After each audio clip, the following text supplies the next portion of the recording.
My name's Jon Cruddas. I was a Labour MP for 20-odd years in East London, but I stood down at the last election. But I'm always interested in this question of faith and politics. I'm involved in a lot of campaigns and organisation against the far right. And the question of why I'm at the conference, well, I'm really interested to see whether Christian humanism can be an organising frame, not just theologically, but politically, but also organisationally, to deal with some of the challenges we face. One of the biggest challenges I see in terms of my day-to-day work is not just within Christianity, but how different denominations are using ethno-nationalist frames as a more muscular political strategy on the streets, and where that might go in the months and years ahead, and what are the resources that are available to us, which is what Liz said, I think, using this conference as a form of inquiry in terms of those resources. So now before I was a Labour MP, when I was much more radical in the early 80s, I was very interested in links between Marxism, religion and political agency, and Fanon was a key figure within the politics of the time. And as a sort of bridge into today's session, when I work with some younger activists today, in terms of the anti-fascist movements on the streets, Fanon is again a key vital figure in their day-to-day politics. And that's why I'm really looking forward to Jonathan's session this afternoon. So I will hand over, I won't go through your biography, Jonathan, because it's in the conference materials, but I just want to say, Jonathan, really looking forward to the session. The floor is yours.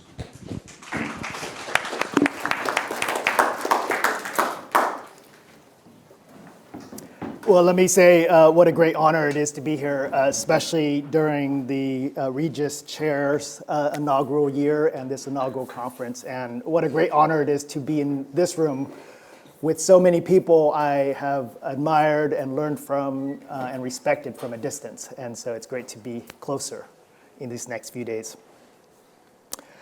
It might be perverse of me, but I'm going to test out what would have happened had American theology over the last 2 decades thought about race and racism through the lens of what Paul Gilroy calls Fanon's Humanistic and Existential Ventures. Whenever a person says it might be perverse of me to do this, and then they go ahead and still do it, be aware. So, I will call this version of events Black Atlantic Theology, along the lines of the Christian humanism we're trying out at this conference. Given time and constraints, I'll need to be brief. And given the occasion that is a public-facing academic conference, I'll be polemical and suggestive in order to bring out the differences and stimulate conversation, even though a more nuanced treatment would warrant more careful distinctions. So what is meant by Black Atlantic theology? Let us start with these humanistic and existential ventures. Professor Gilroy attributes to Fanon, at the beginning of The Wretched of the Earth, Fanon describes the Manichaean colonial world that divides between the colonizing settler and the colonized native.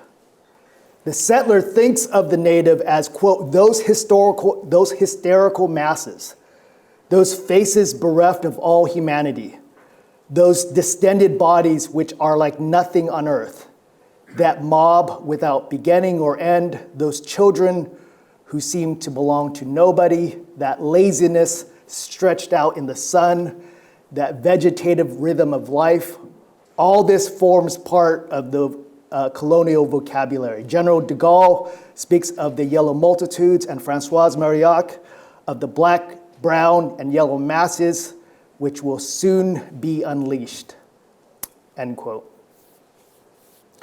Notice that the binary form of the Manichaeanism here is filled out with what Fanon calls zoological terms, and that the substance of the juxtaposition concerns human and non-human, or what Professor Gilroy comes to call the infrahuman, that third thing between human and not human. For life in the colony, much is made to hang on the status of the colonized, and the degree to which the colonized adopts for herself the colonizer's view of her. Systemic adoption of that view contributes to the deep structures of alienation Fanon would come to clinically diagnose as a clinician. As Fanon thinks about things, and this is crucial, the question of status is parsed out for him in a radically Marxian manner, with the Marxist analysis, he says, slightly stretched out, so that the economic substructure is also superstructure. The cause is also the consequence, with the attending racial logic being something like, you are rich because you are white because you are rich. That's all quotes. This substructure is superstructure, cause is consequence, and rich because white because rich formula of Fanon's marks not only a radical departure from the regular Marxist fare, say Marxism not in place in the colonial racial context, but as we shall see, a crucial point of departure from much American race theology of the last decades. Fanon's formulation makes a political point by separating out the ontology from the metaphysics. Fanon's radical Marxist formulation refuses any easy story where the relationship, the metaphysics, depends on the ontology.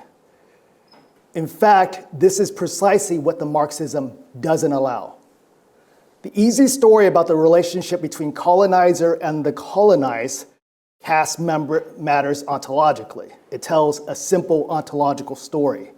Those zoological terms Fanon thinks integral to Manichaean colonial thinking. This is the logic that divides the world neatly between humans and not humans, creating in the internecine the infrahuman, and treats each according to its ontological station. The easy story presents itself as logically linear. The colonizer says to the colonized, the settler says to the native, we are humans, you are not, act accordingly. This easy political story where the metaphysical relations hang together ontologically is what colonizers tell the colonized because most basically it's what they tell themselves. Of course, Marxism refers to all of this as ideology. It incidentally is precisely this ideology that American theology has tended to overinterpret. I'll return to this in a minute. Notice now, though, the implications for humanism. If humanism serves as a self-referential category about the white human, then we have no reason to trust it as anything but an elaborate stretch of ideology, warning us to regard its mere mention with suspicion. Overinterpreting the ideology sets anti-racist theology on a course where first it will try to reestablish the ontological status of the colonized, having taken the bait and believing full well the easy story obtaining between ontology and metaphysics, because colonizers set the terms of the conversation along racial lines, then taking the bait will further tempt the anti-racist toward a racial reversal, granting value to racial identities previously devalued by racist ontology. This puts theology on the path of a counter-racial nationalism, meant to offset a prior white racial nationalism. Second, this will steer a course away from humanism, which already carries the burden of being identified as irredeemably self-referential and now given the racial nationalist path, suffers a second burden of being pitted against the particularism of a non-white, non-European racial identity. If you want to know why nationalism has been given only a pittance of intellectual and political credibility in recent Christian theology, this helps explain it. Fanon's substructure as superstructure, cause as consequence, rich because white because rich formula does something that could have pushed theology in a different direction had it been allowed to. It lays bare how the ideology works by showing how the easy ontological story serves to justify political relationships. It shows that a question-begging circularity obtains and therefore makes a liar out of the claimed linear logic. It reveals that you are white because you are rich, works only as much as white and rich are practically synonymous terms in a tautology where saying you are white because you are rich proves viciously circular in the same way that does you are rich because you're white. Barbara J. Fields caricatures these racial habits of speech by observing that, as just one example, quote, as an organizing concept, whiteness leads to no conclusions that it does not begin with as assumptions. She gives some examples. Whiteness is a racial identity, therefore white people have a racial identity. Whiteness equals white supremacy, therefore European immigrants become white by adopting white supremacy, end quote. Incidentally, Fields makes these pronouncements not against white supremacist thinking, but rather against overmuch anti-racist thinking. I'll also return to this later. Fields' analysis of the fallacious nature of race thinking helps us see that in Fanon's formulation, you are white because you're rich, white and poor are made to perform a syllogism within a political economy that makes them synonymous. Indeed, it requires them to be synonymous. And hence, the concepts lead to no conclusions that aren't already there in the premises. The big analytical point is this. Racism and race are co-emerging principles. And even that, race is the invention of racism, not the other way around. Notice that two implications follow. One regarding capitalist domination and one regarding the Marxist theorizing of the capitalist domination. The first identifies capitalist ideology as ideology. That's standard fair Marxism. The second, interestingly, comes in stretching the Marxism to recognize ideology's racial come ontological inevitability, as if to say to standard fair Marxists or to standard fair Marxists that it has not really understood itself if it has not understood itself in the colonial context. Colony-based Marxism explains not just colonial exploitation, but exploitation. Not just the colonies, but also the metropole. That exploitation requires not just ideological justification, but it requires ontological justification. And not just ontological justification, but likely because of the bodily nature of labor exploitation and expropriation, it requires racial justification, showing that colonialism and racism are internal to capitalism. Answering affirmatively Nancy Fraser's recent question about whether capitalism has to be racist. The force of these implications is such that it becomes unthinkable to pursue an anti-racism where race, and specifically racial identity, features prominently as the principle of analysis, which, interestingly, is precisely the path that much American theology has taken. So let me repeat that. The force of all this analytical work is such that it becomes unthinkable, or it should become unthinkable, to pursue an anti-racism where race, and specifically racial identity, feature prominently as the principle of analysis.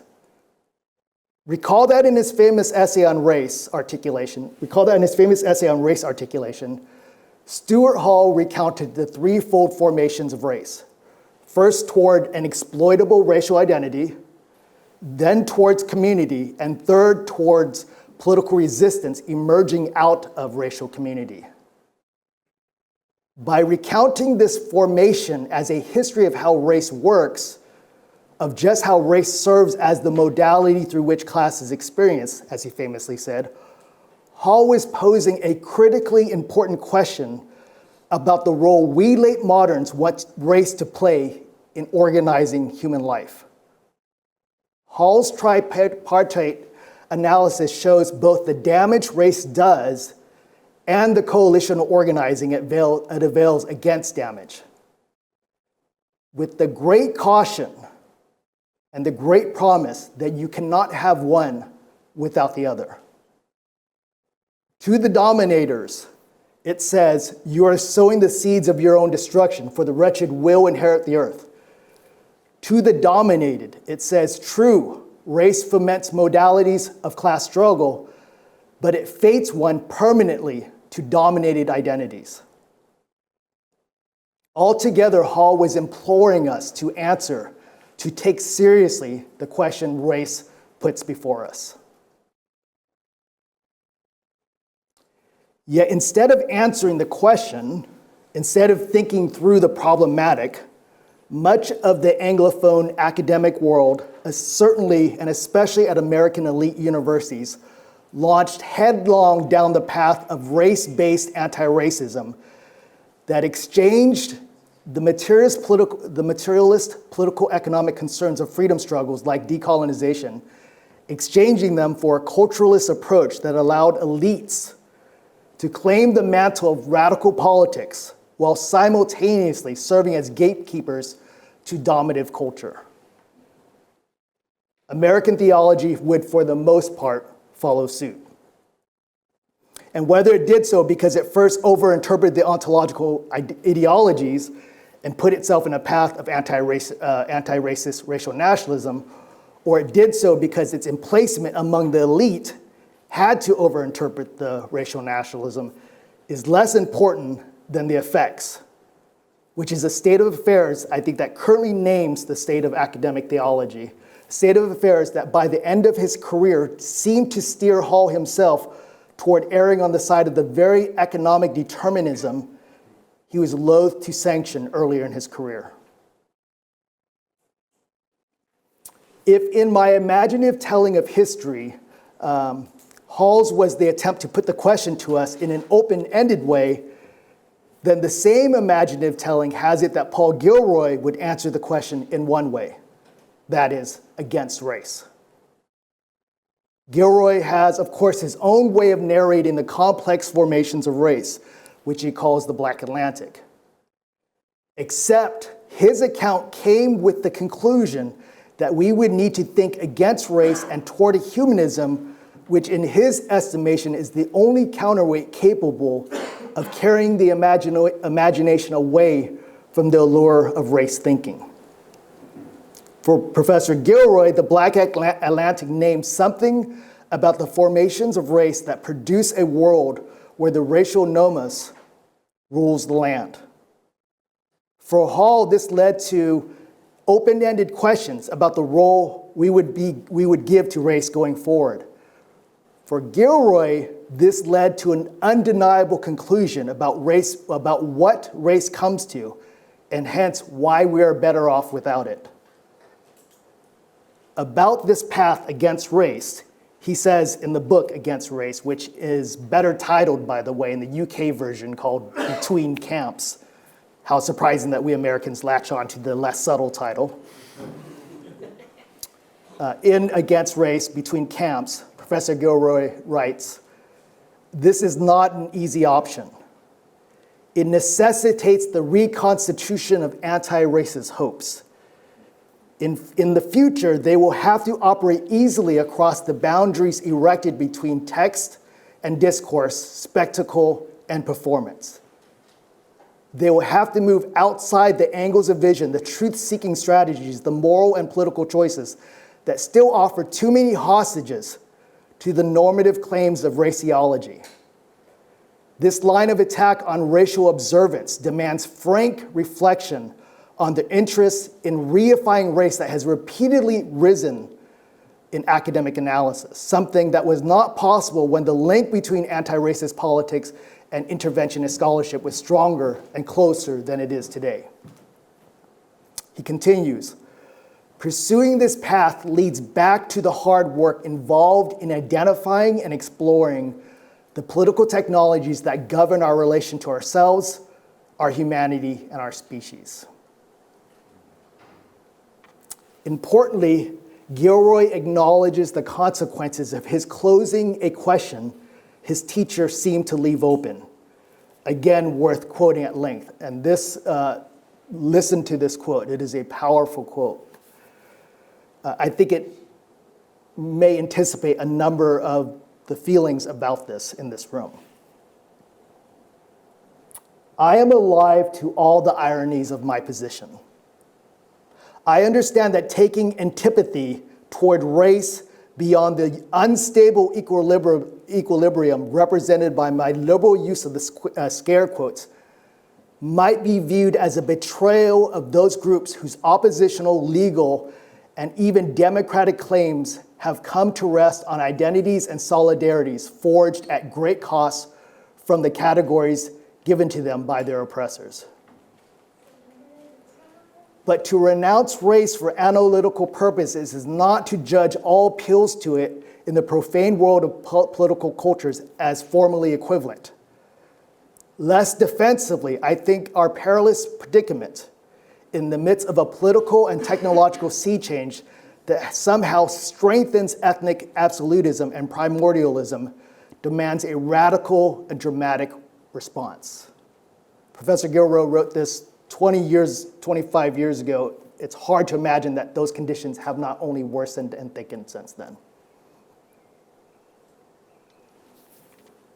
Assuming my imaginative version of events is not too far off, let me end with some comments about the differences to be had in advancing a Black Atlantic theology, or what this conference calls Christian humanism.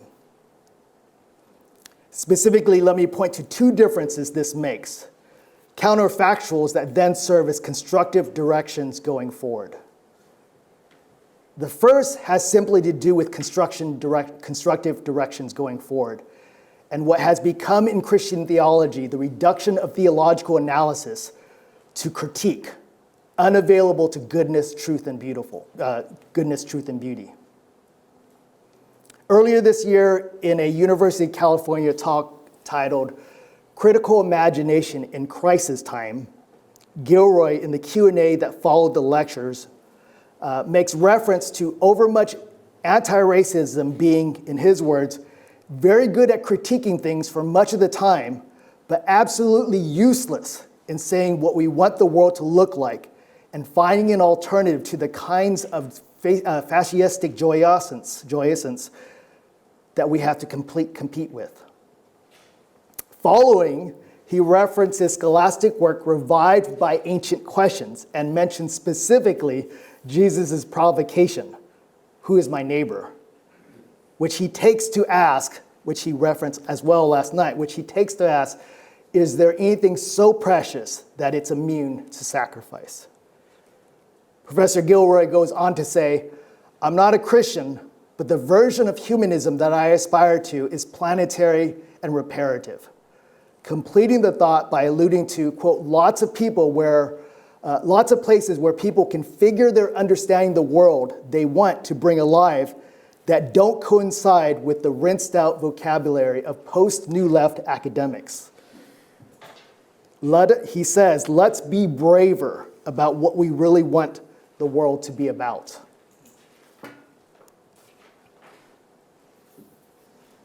He ends with the characteristically charming sly smile that embodies much of who and what Paul Gilroy is. A courage that has inspired many of us in America, including those of us espousing similarly patently out-of-fashion views within what I call the identitarian orthodoxy running most American universities. Let me then conclude with saying something about the constructive, and then let me say something about the identitarian.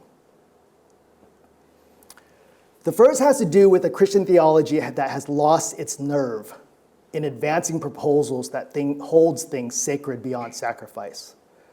The reasons for the loss of nerve are familiar enough, and these reasons should compel Christianity to second-guess itself, but not in a way that reduces it to the post-New Left's washed-out vocabulary, one that deals in clever critique, but not the kinds of criticisms that courageously seeks to hold texts, histories, figures, imagined communities together with precisely what makes them human.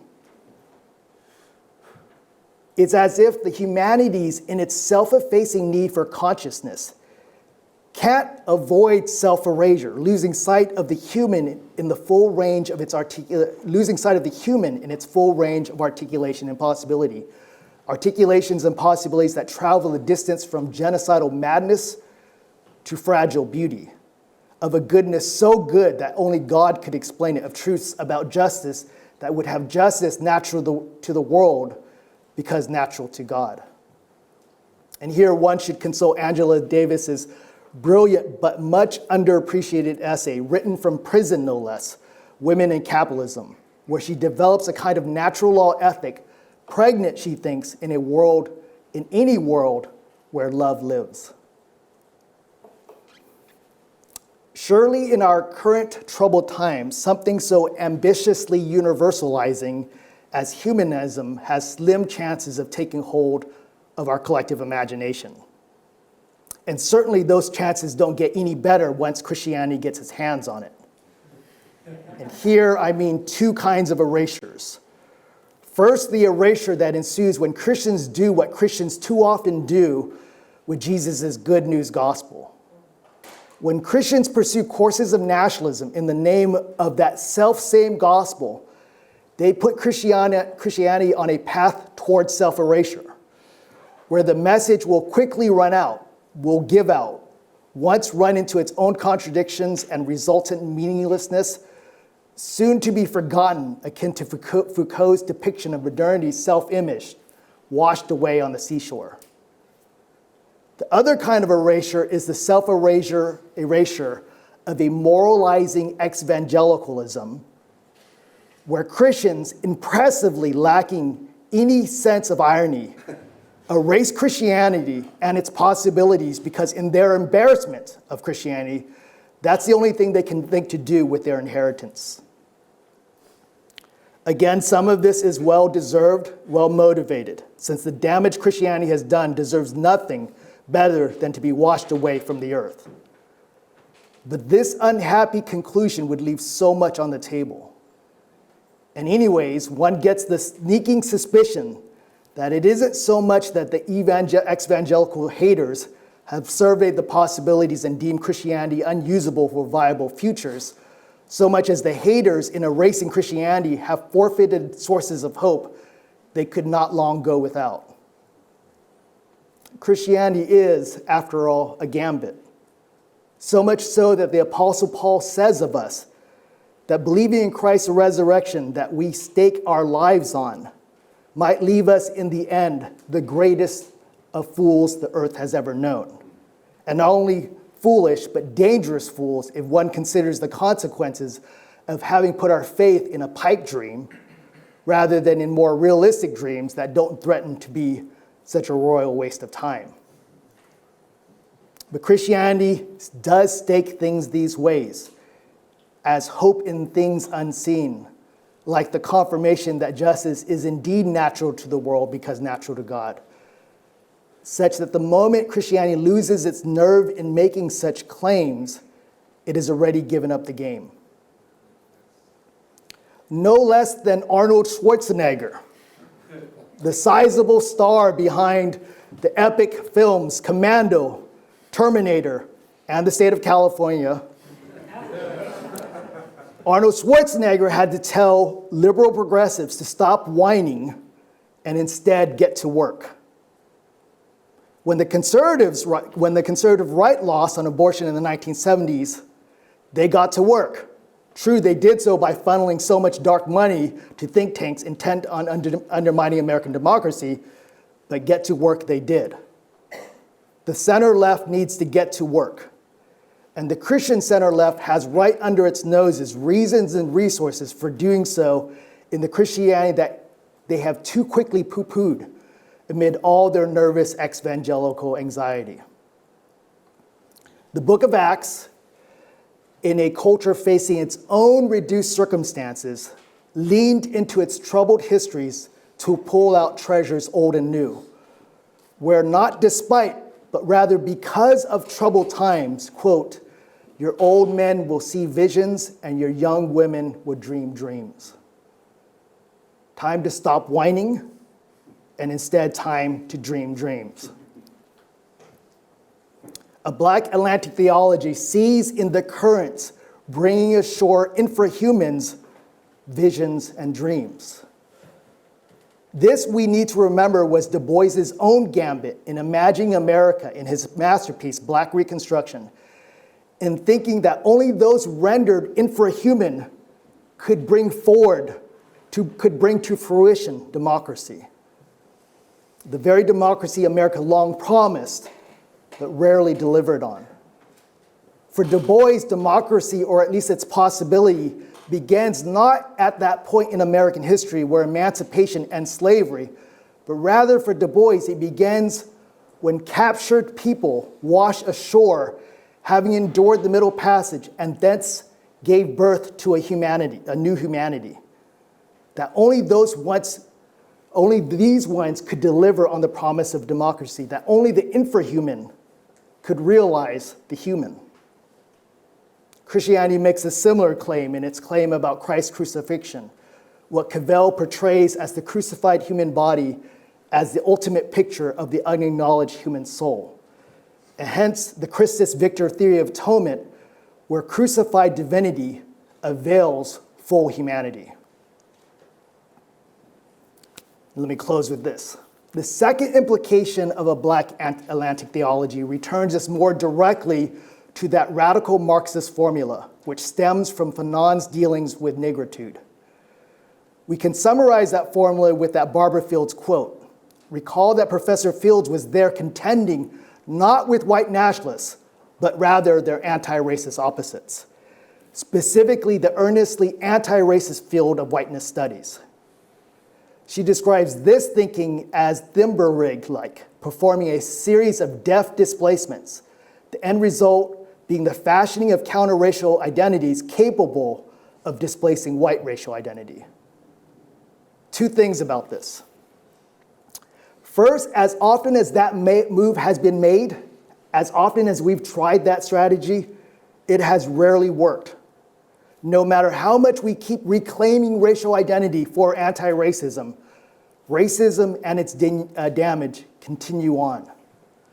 The reason is predictable. Fanon named it.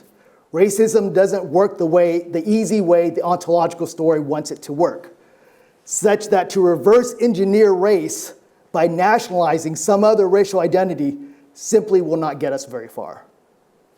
Rather, it's the circularity of the concepts with their conventionalization and material states of affairs, the ways ontologies and their practical political arrangements require one another in the invention of ascriptive racial identities that facilitates their existence and endurance in the world of men.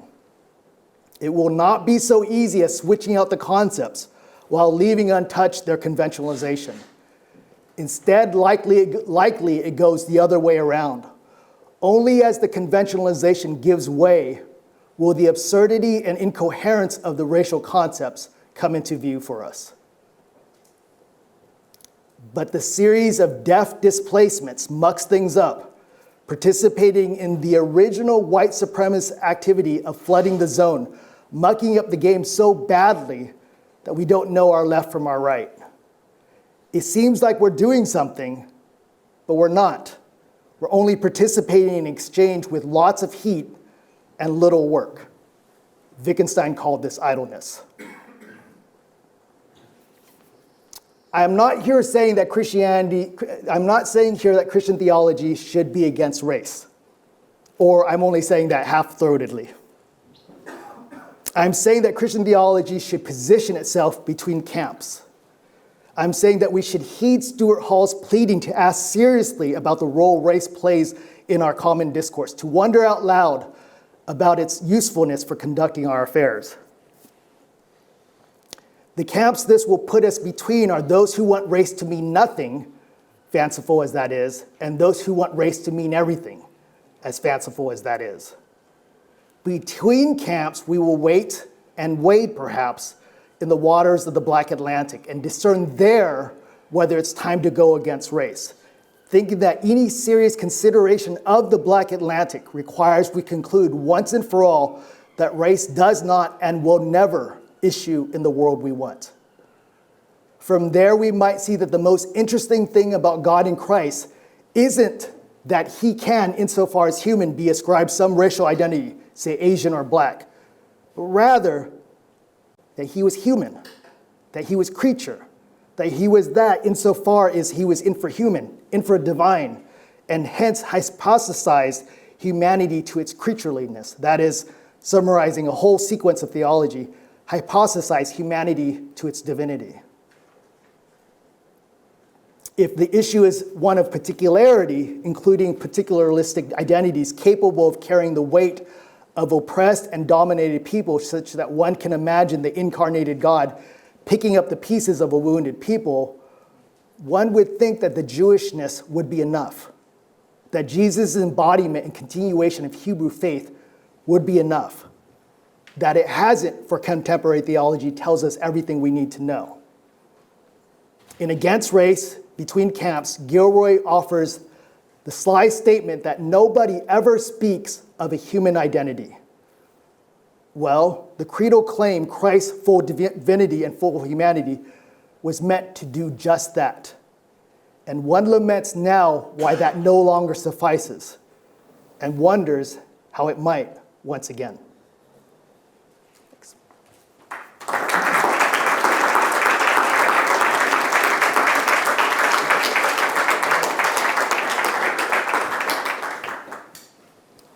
Well, thanks, Jonathan. We have half an hour. If anyone has any immediate questions they want to raise with Jonathan, or comments, there's a lot of ground to cover, and it sort of builds on a lot of work that's already been covered at the conference, just in such a short space of time. So, does anyone have any immediate questions they want to address to what you've just heard, or any wider commentary on the contribution from Jonathan? And we have a microphone that we will transfer. There's a person 3 rows from the back, if you want to kick off. So an American legal principle that's come under fire recently, habeas corpus, literally means show me the body. Like, if you're going to accuse me of something, show me where the body is. And so I really appreciated your talk. And I always want you to just show us the bodies you're talking about when you point to something called academic Anglo theology or something. But they're never, like, there's not a text that you're reading. So can you show us some bodies? So like, who do you actually have in mind? Right? And I get that, like, I understand that part of what you're doing is stepping behind and trying to interrogate the discursive frame that enables various kinds of projects.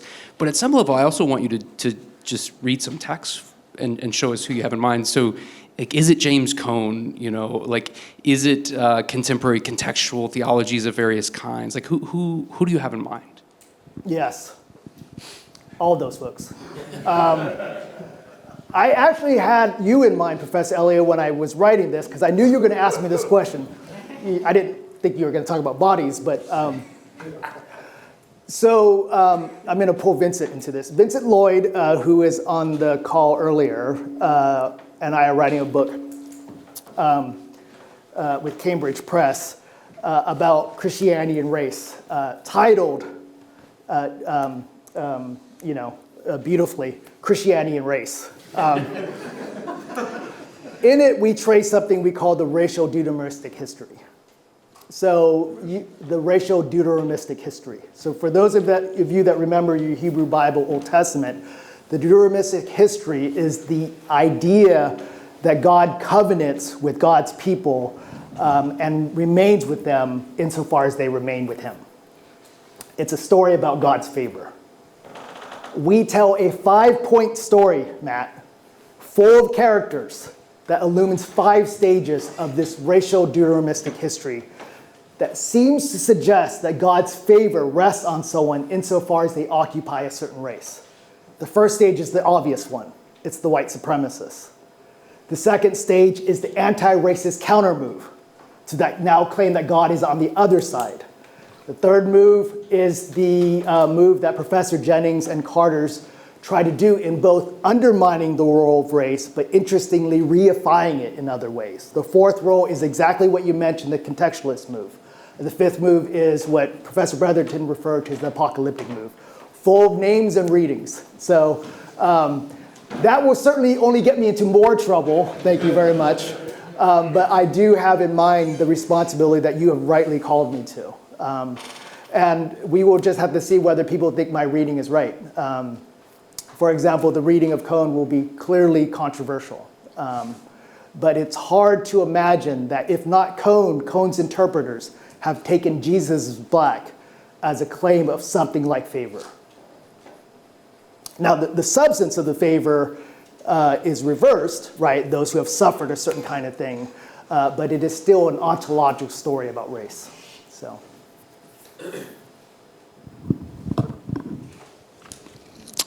The gentleman in the front.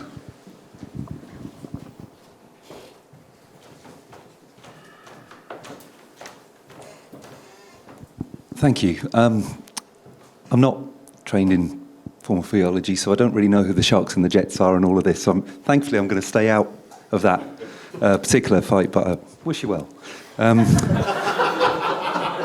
One of the sort of thoughts that I had, I wonder what you would say in response, is there's a certain kind of mea culpa that I'm hearing in this,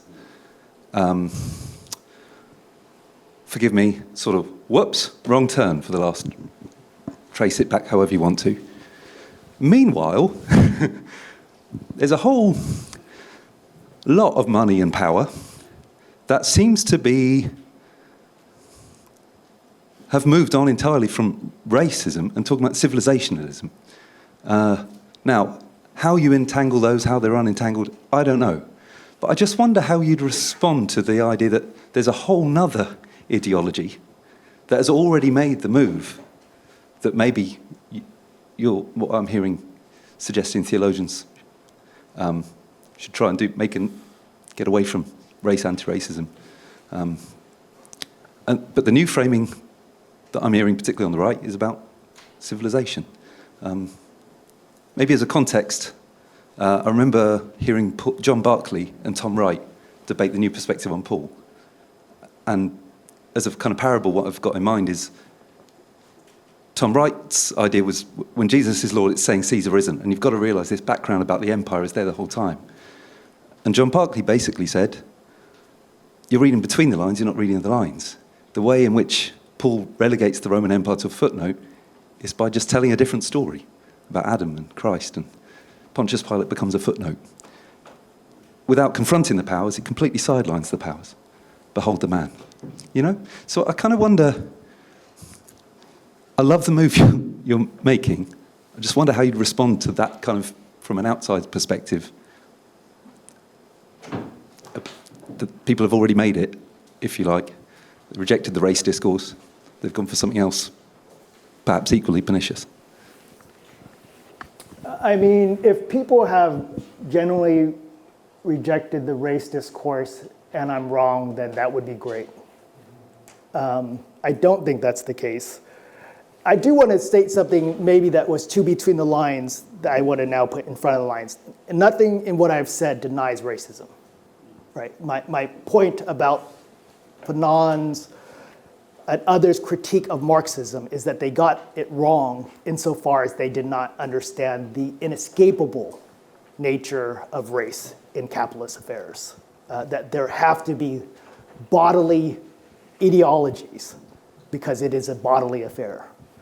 So nothing about what I said should be taken as a denial of racism. What I am wanting to think against, and this is not a claim about post-racialism or color blindness. Racism, as the sociologists say, are real in its effects. You've got to take that with a grain of salt because sociologists are often confused about what they say, but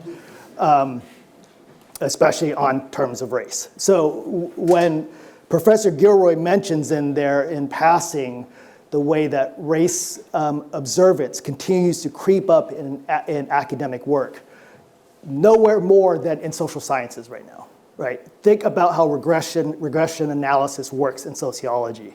It begins with suggestively independent variables that are almost always race, and it then proceeds to make arguments from there. Statisticians tend to know this.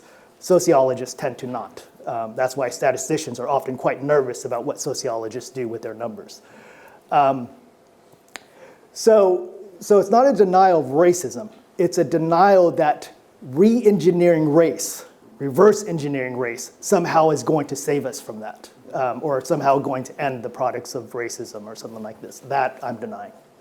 I will fully acknowledge and concede the point that other people have said this. And the people that have said this, I think, are people like Fanon, Du Bois, Angela Davis, Barbara Fields. So in that sense, clearly anything of benefit here is riding on the shoulders of giants who have thought this long ago. In fact, I would argue in the history of critical thought, the race-only analysis is the novelty.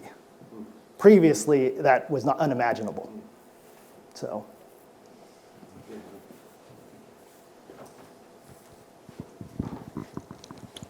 Okay. The gentleman on the fourth row back. And the colleague next. Should we take one after another? Yeah, thank you for the talk. It was really interesting. I think my question is just whether you think, or how much you think this context applies mostly to the States. Do you think this Black Atlantic framework, at least this specific matter that you've discussed, do you think it will differ within the British context, where there is slight cultural nuances in how we perceive race? I hope that makes sense. Yeah, I mean, Luke Brotherton has been a gift to me in many ways. One of the ways he has been an absolute gift is by bringing the British context and experience, which, as you allude to, is quite different. There's undeniable similarities, but what racism names and does here is different than America, as articulated in a book that I think has made its rounds here called This Is Not America, refusing some of the migrations of a certain brand of critical thought that's come mostly from American elite universities over this way. If anything, this is the note that there's caution to be had there. I think people like Anthony Reddy have said this way better than I have. So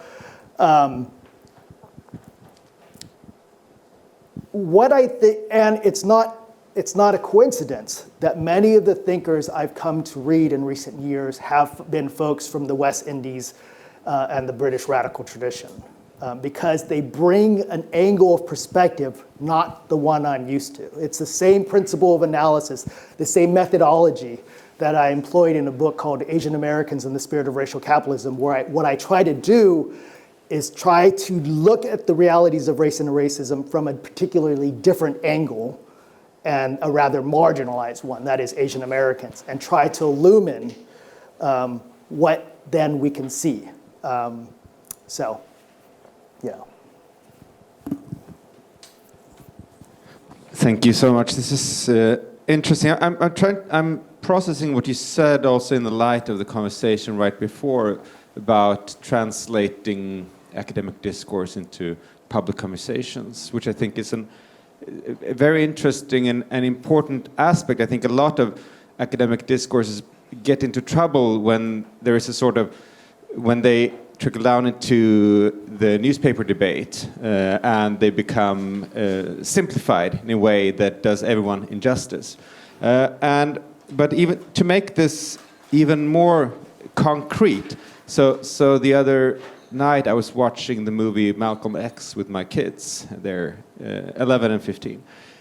So we watch it and we see how Malcolm X is kind of like really building a movement around a message that is problematic but also invigorating and energizing. And we pause the movie time again and explain to our kids what's going on. And yes, this seems a bit harsh, but you must understand where he's coming from, his experiences, and so forth. And we do the hermeneutics. And my 11-year-old boy, he fell asleep eventually, but my daughter stayed to the end. And here the story that you're telling, that racism is a problem, but in society, but we have to do away with the category of race, or that would be a key to change this.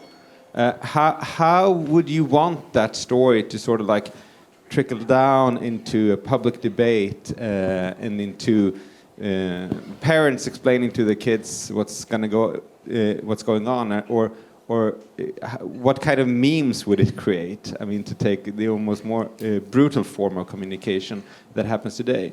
Do you see that as is it possible to do that in a way that does the complexity of the story you're narrating justice in a way?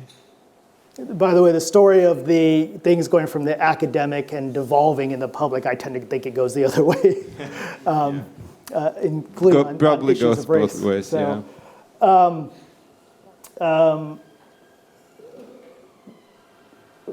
sometimes my kids will tell a story about something that happened at school, and you know, it's some, you know, like X happened on the playground. And then I or my wife will say something like, well, what race were they? And then my kids say, hold on, what does that have to do with anything? You can imagine why it would have something to do with something. But then you can imagine where it has nothing to do with anything. That distinction really matters. And so the automatic refrain, I mean, the automatic question about its racial components and contours both gets at the attempt to be attentive to systems of injustice, but that can train our eye to see things in narrowly racial terms. I was just at a conversation with someone else on, you know, what did we learn 5 years on from the murder of George Floyd? The way a lot of us are trained to see that image is we see a black man, we see 3 white dudes and an Asian dude. Those are part of the story, and there are other parts of that story. And if you want to understand the violence of that anti-blackness, I think this is the point, right? This is the converse point about the problems and limits of Marxism. If you want to understand that, then you need to understand the whole story. Just like Marxism fails to understand the story insofar as they don't trace out the racial colonial elements, right? And this is what I meant in the kind of passing reference to Stuart Hall in his later years. In an interview in the early 2010s, he starts to sound a little bit like he's endorsing the racial determinism that early in his career he wanted us to hold both in together. My suspicion is because he began to see the discourse fall too heavily on the other side. So the claim about asking us to think about class and the class struggle is never the claim to not look at race. It is to say, look at race clearer. So often and I'm not saying from you, but so often when I give talks like this, people will say, well, this is a class reductionist or economic determinist story. And when I hear that, I think we have been so denuded of sound economic analysis, the very mention of it suggests that we've given up every other thing in the category, every other category. And that can't possibly be the case. There's got quite a few raised hands at the response to that. We're just going to take one from someone who's joining us virtually. Yes, so we have a question from David Lay. He says, you claim that race is inextricable from capitalist exploitation. Is this a metaphysical claim? Are there problems with making it a metaphysical claim because it could further entrench ontological stories about race? This is a good question. So I didn't understand the difference, and if I had time, I would parse this. Metaphysics names things about relationships, right? Wilfred Seller's classically simple and helpful description that metaphysics names things, how things in the broadest sense hang together in the broadest sense. So when I say metaphysical things, I mean the relationship between things. Ontologies are, of course, about essences and natures. I'm saying what Fanon helps us do is separate out the two. I'm telling a story about how things hang together in a way that cuts out the question of the nature and essence of things. So I don't think that's a problem, but the question asker may show why it's a problem. So We're going to go to the gentleman with the brown hat on and the white shirt. Yes, so thank you very much for a fantastic paper. And of course, this is a kind of continuation of our earlier conversation in Waco over of some fantastic food, obviously, that you don't get over here. If we are going to name some of the people in our crosshairs, and one of them being James Cone, for example, then to what this invitation, insofar as there's been a serious critique of him by Victor Anderson in terms of beyond ontological blackness, I guess how different then is your project from Anderson's critique of the Conean sense of essentialism that reifies blackness as the obverse of whiteness and therefore gives whiteness its intellectual power by reinforcing the very thing that it wants to overcome? Is that a different project from what you're doing?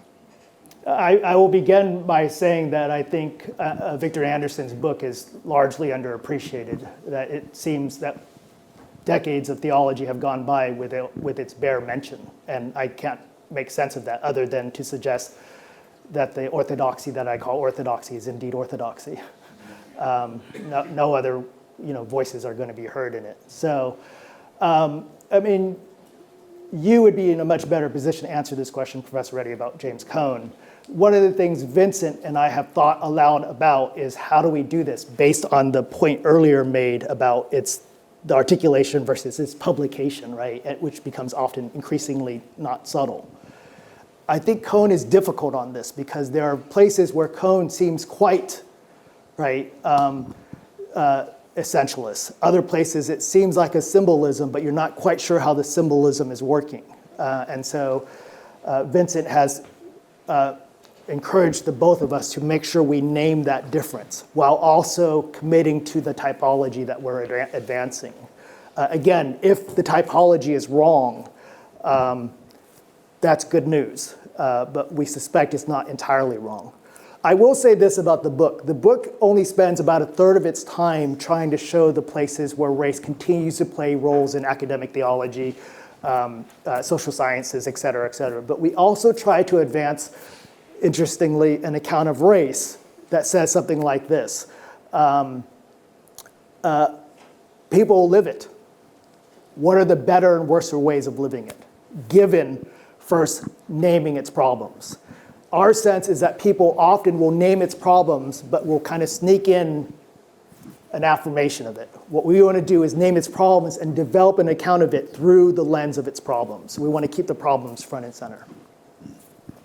Okay, the next one up, we're going back to a colleague joining us virtually. So we have another question from Professor Lloyd from Villanova, and he says, building on the earlier question about civilizational versus racial discourse, I am curious how Professor Tran would think about the deep linkages between racism and Islamophobia in the European context. The connection between Islam and Islamophobia seems rather different from the connection between anti-black racism and blackness, yet Islamophobia and racism seem inextricable. This is Vincent? Yeah. Vincent. Yes. This is exactly what it's like to write a book with Vincent. Not only does he have to ask me this question, he has to ask me in public. I think about writing, I hope you all know Vincent Lloyd's work. Vincent is just possessed of a special mind.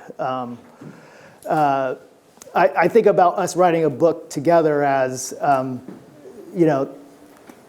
the two of us allows us to say things that not just the one of us could say, but also having the two of us forces us to confront questions that we wouldn't on our own, that the other's presence forces us to ask, such as this one. So Vincent, going back to the question in the context of, say, England or Europe versus America, Vincent's very good at this. I mean, he spends a lot more time in those literatures. So I'm not sure how I can answer the question, Vincent. I think this question about Islam and the differences of the analysis and in relationship to civilizationism seem right, but I don't think I know enough to say anything. Okay. I guess I want to say we'll work it out in a chapter in the book. By which I mean Vincent will work out. When you guys buy the book in 2 years, know the part that addresses this question wasn't me answering it. So That will be the much clearer written part of the book. Now, we've got about 6 or 7 minutes left. I've got 2 points here, the lady in the front, and then... Thank you so much, Jonathan. I'm really excited about the book and about what you're doing here. So I have a question about where you landed with Du Bois, who tells us only the infrahuman can show us the human. And the question is why this doesn't become, or why isn't it in danger of becoming yet another story about who the divinely favored ones are, who the chosen ones are? Is that does it not do that because it doesn't get ontologized, or it doesn't do that because it's not racialized, or what is the story that prevents that from happening? Because otherwise I think you have a problem. Right. Yeah, maybe that was the point of the question about the metaphysics and ontology, the online question. So I suppose I would answer it something like this. The infrahuman names a human experience that is everywhere people are infrahumanized. And so it's not reducible to an ontological identity. I suppose couldn't you just raise it up to a level of an identity? I suppose so, but by my own lights, I would have to begin to undermine it as well. So the temptation to ontologize, the temptation to essentialize is probably pregnant in that move. So maybe a reason to rethink the move. So would it mean that liberation theology is on a better footing than anti-racist? That's, we have a whole chapter just on this, so. Yeah, no, thank you, Jonathan. So here's 2 questions and an invitation for further reflection. The first question is, it seems very important that Cohn names Jesus as black, not as Jesus as raced. And obviously you're right, how he passes that out is tricky to follow in places. But there's a lot of investment in some of the figures I think you're kind of alluding to a notion of blackness, which is different from a notion of race. In Paul's work, we can think about jazz, the spirituals, aesthetic modes of production, forms of black life, which are naming the infrahuman, as a site of creativity and the production of a mode of life in the face of brutalizing treatment, which we might name as blackness. And that's, Angela Davis takes this up, like you should form your politics around, not around your identity, but around your kind of politics, as it were. So I think that I'm just kind of interested in your reflection on, is the real problem here a kind of mimesis of race and racism?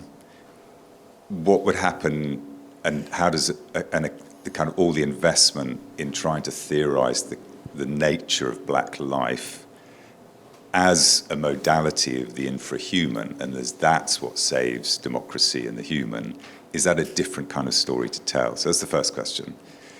The second question... Just quickly, I think the answer to that question is very much the thing I'm trying to parse out, that raises Jennifer's question, right? So let's say the distance between those 2 types of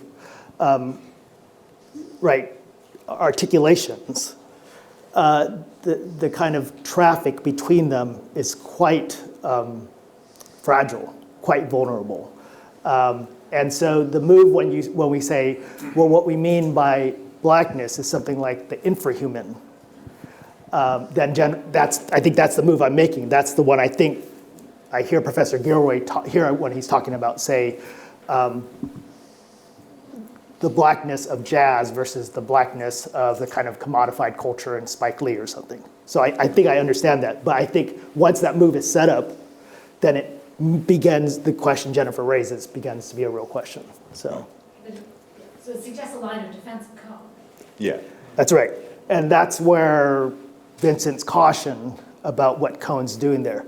But I mean, maybe one thing that I think is instructive about Cohn is that Cohn's internationalism, which tends towards this humanism, is not much spoken about in America. And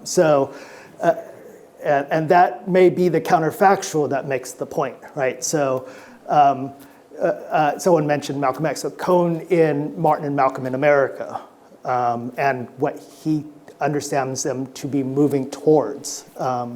So, yeah. Yeah, so the second question relates to a kind of point for further reflection. So is this a problem that's specific to anti-racist discourse, or is this just a feature, and we might invoke the notion of mimesis, of any kind of naming of injustice, so that if I want to attack nationalism as an over-identification and over-sacralization of particular modes of belonging, have I then immediately reified the category, right, which then produces in me the very thing I say I'm opposing? And this leads me, so yeah, is this just a generic problem of any kind of critical discourse? And then this leads me to the invitation for further reflection. There's a great line in Barth that the first word of God in Jesus Christ is yes. And Christianity should always begin with a yes, and the no is consequent upon the yes. And it always puts me in mind of Saul Alinsky's kind of 12th rule in the Rules for Radicals, is the price of a successful attack is a constructive alternative. And I think often critical theory, and you quoted Paul there, and your kind of point about whining, it always begins with a no. Christianity often begins with a no, and it's immediately in a mode of reaction. And I think there's left-wing reaction, I think there's right-wing reaction, because that always begins with a no. And I think you're always locked into a problem of reifying mimesis if you begin with a no. God begins with a yes, and what is our yes? And that you have to begin with an offer of a constructive alternative, but it's profoundly what in life are you saying yes to, and then what no's follow, because if you're committed to this, what are you not committed to? And I think it's a very different ontological orientation. It organizes relations differently to if you begin with a no. And so, yeah, there's just an invitation to further. So the first one is a very complicated question, as you know. So there's a notion in the ordinary language philosophy that I kind of focus on that suggests that conventions in language aren't just conventional, they're natural. Things like this is stuff that folks invested in questions about the natural law, or what Jennifer describes as a clarification of natural law, have been trying to think through this question. So in some sense, your question is a converse or differently applied question than the question, does capitalism have to be racist? Well, insofar as it has to do with labor extraction and labor has to do with human bodies, probably. So is this a problem particular to anti-racism? Probably. But to your larger question, is this a tendency of language to move in this direction? Absolutely. Language both gives us the world, and mucks up the world.